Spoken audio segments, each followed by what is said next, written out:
یہاں یہ نقطہ اچھی طرح سمجھ لینا چاہیے کہ کسی چیز کا موجود ہونا یا بفعال ہونا جو ہے اور بات ہے، اور اس چیز کا حلال حرام یا جائز ناجائز ہونا الگ بات ہے۔ مثلا جادو ایک حقیقت ہے لیکن کفر ہے، شراب اپنی ایک محسوس تاثیر رکھتی ہے لیکن حرام ہے، اسی طرح علم نجوم، پامسٹری جو ہاتھوں کی لکیروں وغیرہ کا علم ہے، اور سفلی عملیات کی حقیقت اور تاثیر سے انکار نہیں کیا جا سکتا۔ ظاہر ہے جب ہم اچھے وظائف و کلمات کی اچھی تاثیر کو مانتے ہیں تو ہمیں سفلی و شیطانی کلمات وغیرہ کی منفی تاثیر کا بھی اقرار کرنا پڑے گا، لیکن شریعت نے ہمیں ایسے علوم سے استفادہ حاصل کرنے اور ایسے علوم کی بنیاد پر کیے گئے دعووں پر یقین کرنے سے منع کر دیا ہے۔ ظاہر ہے اس طرح کی تمام چیزیں اللہ تعالیٰ کی اذن کے بغیر نہ تو مؤثر ہو سکتی ہیں اور نہ ہی کسی کو نقصان پہنچا سکتی ہیں۔ اس لیے ان کے شر سے بچنے کا آسان اور مؤثر طریقہ یہی ہے کہ انسان خود کو اللہ تعالیٰ کی پناہ میں دے دے، خود کو اپنے رب کے حوالے کر دے۔ وَمِن شَرِّ حَاسِدٍ إِذَا حَسَدَ، اور حسد کرنے والے کے شر سے بھی جب وہ حسد کرے۔ ظاہر ہے کہ جب ایک انسان کسی دوسرے انسان سے حسد کرتا ہے تو عین ممکن ہے کہ وہ اپنے حاسدانہ جذبات سے مغلوب ہو کر عملی طور پر بھی اسے نقصان پہنچانے کے در پہ ہو جائے۔ حضرت ابو ہریرہ رضی اللہ تعالی عنہ سے روایت ہے کہ رسول اللہ صلی اللہ علیہ وآلہ وسلم نے ارشاد فرمایا، العین حق، یعنی نظر لگ جانا برحق ہے، اس لیے حاسدانہ نگاہ بذات خود بھی منفی اثرات کی حامل ہو سکتی ہے، اس لیے حاسد کے شر سے بچنے کے لیے بھی اللہ تعالیٰ کی پناہ میں آنا ضروری ہے۔ بہرحال جادو ٹونے،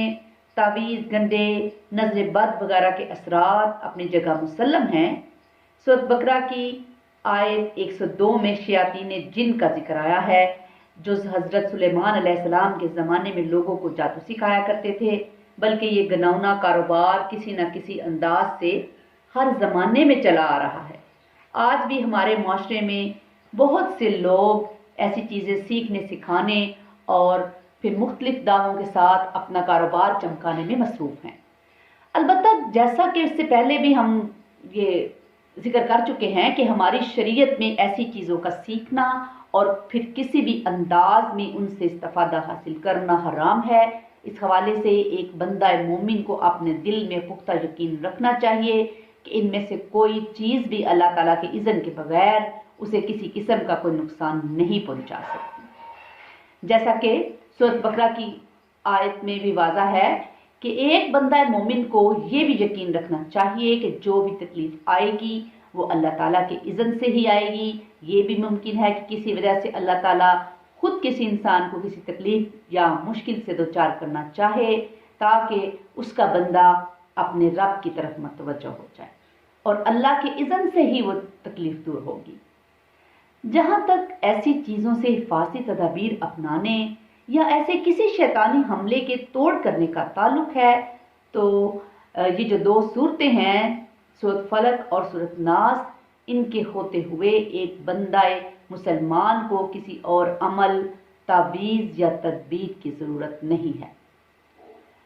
اس لیے یہ صورتیں اس مقصد کے لیے اللہ تعالیٰ نے حضور صلی اللہ علیہ وآلہ وسلم کو سکھائی تھیں، اور اس لحاظ سے یہ نبی پاک صلی اللہ علیہ وسلم کی وساطت سے امت کے لیے ایک بیش بہا تحفے کا درجہ رکھتی ہیں۔ حضرت عائشہ رضی اللہ تعالیٰ عنہ روایت کرتی ہیں کہ رسول اللہ صلی اللہ علیہ وسلم کا یہ معمول تھا کہ ہر روز رات آرام کرنے سے پہلے آخری تینوں صورتیں سورۃ اخلاص، سورۃ فلق اور سورۃ ناس پڑھ کر اپنے مبارک ہاتھوں پر دم فرماتے اور پھر اپنے سارے جسم پر پھیر لیتے۔ مزید شیطانی اثرات اور نظر بد وغیرہ سے حفاظت کے لیے احادیث میں متعدد جو ہیں وہ دعائیں بھی ہیں جن کو ہمیں پڑھنے کا معمول بنا لینا چاہیے۔ اللہ پاک ہمیں قرآن پاک کو پڑھنے سے سمجھنے اور اس پر عمل کرنے کی توفیق عطا فرمائے اور ہماری زندگیوں کو قرآن کے نور سے منور کر دے۔ اللہ پاک ہم سب کو قرآن سے حقیقی محبت کرنے کی توفیق عطا فرمائے۔ وآخر دعوانا الحمدللہ رب العالمین۔